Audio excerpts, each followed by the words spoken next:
இந்த பிப்ரவரி மாதத்திற்கு மாத்திரம் ஆண்டவர் இந்த வாக்குத்தத்தத்தை கொடுக்குறாரா பாஸ்டர் அப்படின்னு நீங்கள் என்கிட்ட கேட்டிங்கன்னா இல்லை. அவர் நமக்கு எப்பொழுதுமே எல்லா வாக்குத்தத்தத்தையும் கொடுத்துட்டார். ஆனால் இந்த மாதத்தில் அவர் நமக்கு சில ஞாபகப்படுத்துகிறார். நமக்கு நான் உனக்கு சொல்லியிருக்கிறேன்ல இந்த மாதிரி அவனை நடத்துவேன்னு, அதனால் இந்த மாதம் ஞாபகத்தில் வைத்துக்கொள், பலத்தோட கடந்து செல் என்று சொல்லி ஆண்டவர் என்ன செய்கிறாரு, நமக்கு ஞாபகப்படுத்தும்படியாக இந்த வாக்குத்தத்த ஆராதனைக்கு நாம் என்ன செய்திருக்கிறோம், வந்திருக்கிறோம். ஏசாயா 25வது அதிகாரம் அதனுடைய 8வது வசனத்தை ஒருவர் வாசியுங்கள். எல்லா முகங்களிலும் இருந்து கண்ணீரை துடைத்து தமது ஜனத்தின் நிந்தையை பூமியில் இராதபடிக்கு முற்றிலும் நீக்கி விடுவார், கர்த்தரே இதை சொன்னார். உங்களுடைய படிப்பு வாழ்க்கையை கடந்து செல்வதற்கு பயந்துருப்பீங்க, ஆனால் கடந்து வந்துட்டீங்க. அப்புறம் பாருங்க, திருமண காரியம், பிள்ளை பெறுகிற காரியம், அதை வளர்க்கிற காரியம், வீடு கட்டுற காரியம், இதெல்லாம் நினச்சி நம்ம கலங்கியிருப்போம், ஆனால் நம்ம கடந்து வந்துட்டோம்.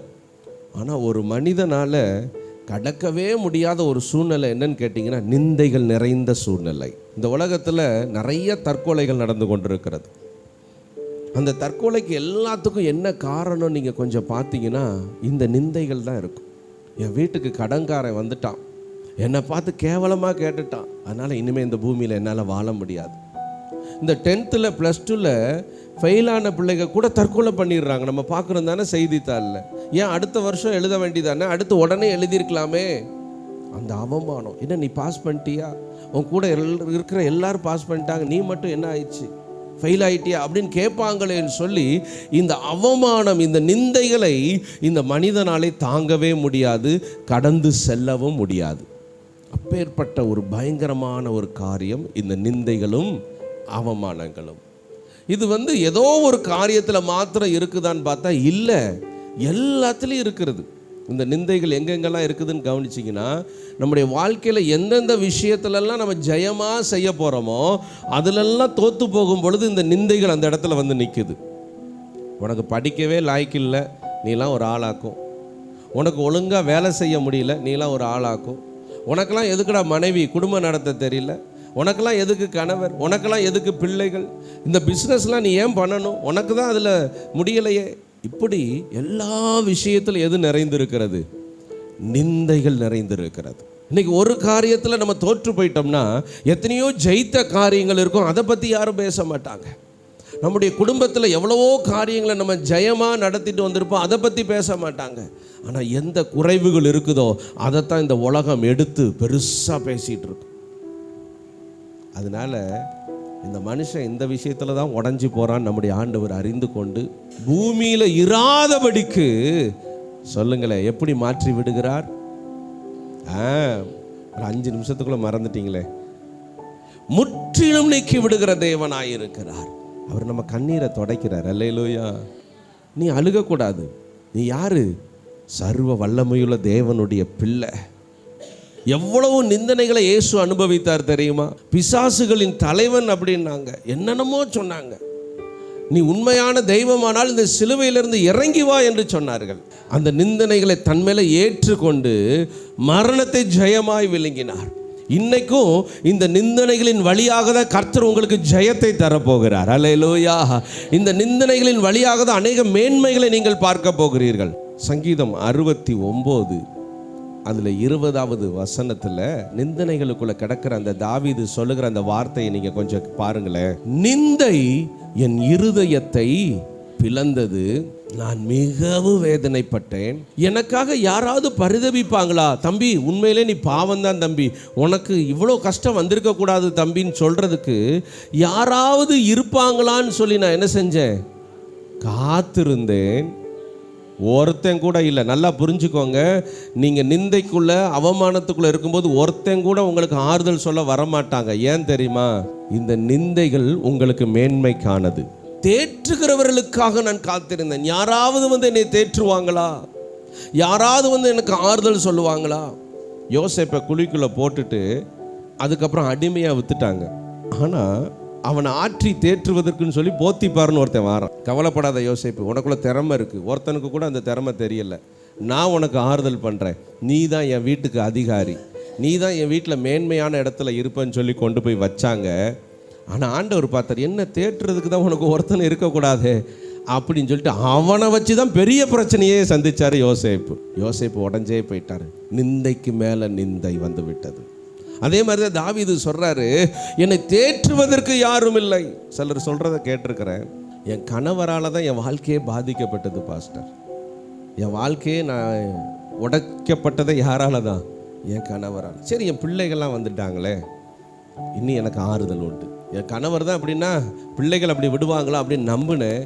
என் பிள்ளைகளால் தான் அதுக்கு மேலே நிந்தனைகள் என்ன செஞ்சிச்சு, வந்துச்சு. ஆறுதல் சொல்ல யாருமே இல்லை, தேற்றுவதற்கு யாருமே இல்லை. இதே மாதிரி தான் தாவீது இங்கே சொல்லி கொண்டிருக்கிறார். கோலியாத்துக்கு முன்னாடி தாவீது நிற்கும்போது அங்கே கோலியாத்து பகிரங்கமாக தாவீதை நிந்திக்கிறான். சிரிப்பாக இருக்குடா, தயவுசெய்து இவனை அனுப்பிடுங்க அப்படிலாம் சொல்லி சொல்லி சிரிக்கிறாங்க. பெலிஸ்தியர்களாக சத்தமிட்டு சிரிக்கிறாங்க அந்த இடத்துல, அந்த யுத்த களத்தில். இஸ்ரவேலர்லாம் வாய்க்குள்ளேயே சிரிச்சிட்டு இருக்காங்க. ஏன்னா நிற்கிறது நம்ம ஆள், சத்தமாக சிரிச்சிட்டோன்னு அவ்வளோதான் சொல்லிட்டு. அப்போது அங்கே நிற்கிற அத்தனை ஜனங்களாலும் தாவீது நிந்திக்கப்பட்டார். அதனால தான் தாவீதுடைய வாழ்க்கையில் எத்தனை நிந்தனைகள் வந்தாலும் அவர் சொல்கிறார், என்னை ஆற்ற யாரும் இல்லை, என்னை தேற்ற யாரும் இல்லை. ஆனால் அந்த நிந்தனைகளுக்குள்ள தாவீது விசுவாசத்தோடு நின்னார். ஆமேன்னு சொல்லுங்க, அல்லேலூயா. அந்த நிந்தனைகளுக்குள்ள யோசேப்பு நம்பிக்கையோடு இருந்தார். இன்னைக்கும் நிந்தனைகளுக்குள்ள இருக்கிற நீங்கள் ஒரு நம்பிக்கைக்குள்ள நிற்கணும். என்னை தேற்றுவதற்கு ஒருவர் உண்டு, அல்லேலூயா. என்னை ஆற்றுவதற்கு ஒருவர் உண்டு. அந்த நாளில் தான் கர்த்தர் என்ன பண்ணார் தெரியுமா? அந்த தேசத்தின் ராஜாவை விட தாவீதை உயர்த்தி வைத்தார்.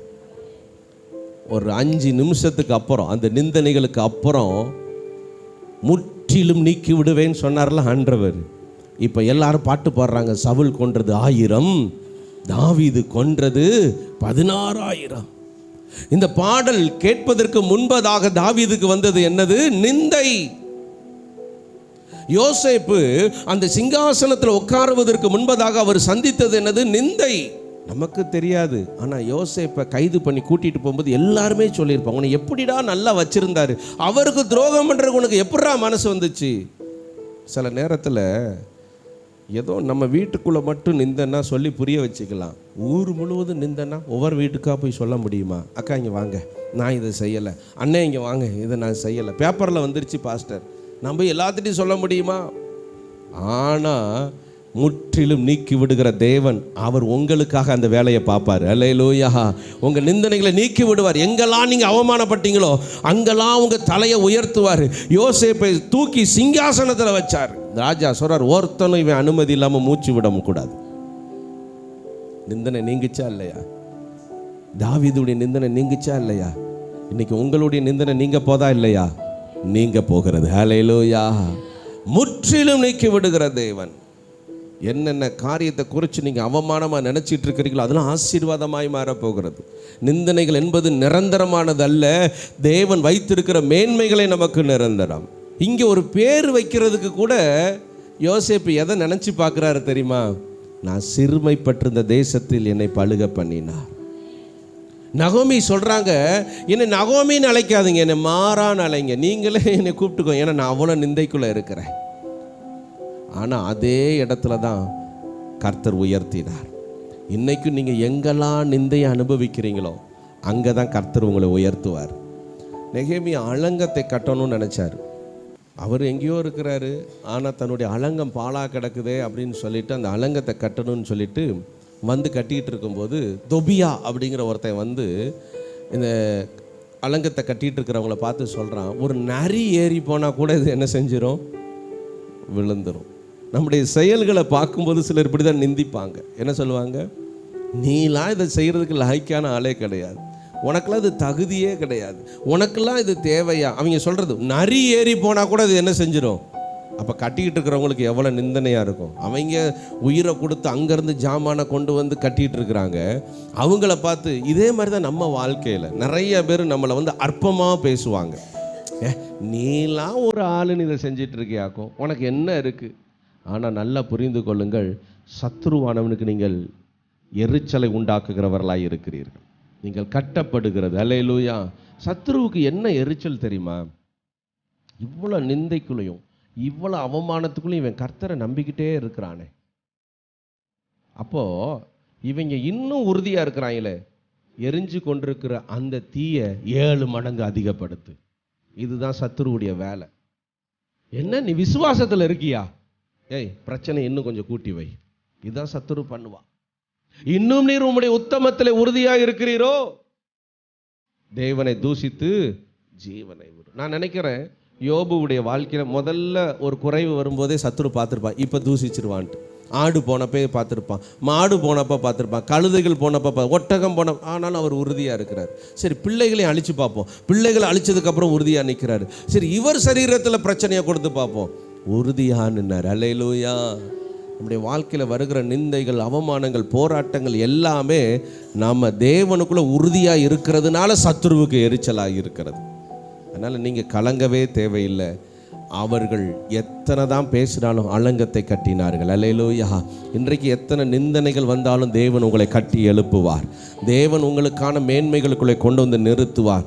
என கர்த்தரே இதை சொன்னார் என்று அடையாளப்படுத்துகிறார். நான் நம்புவேன் உம்மை மட்டுமே, என் வாழ்வின் நம்பிக்கையே நீர்தானையா. என் ஜீவன் நாட்களெல்லாம்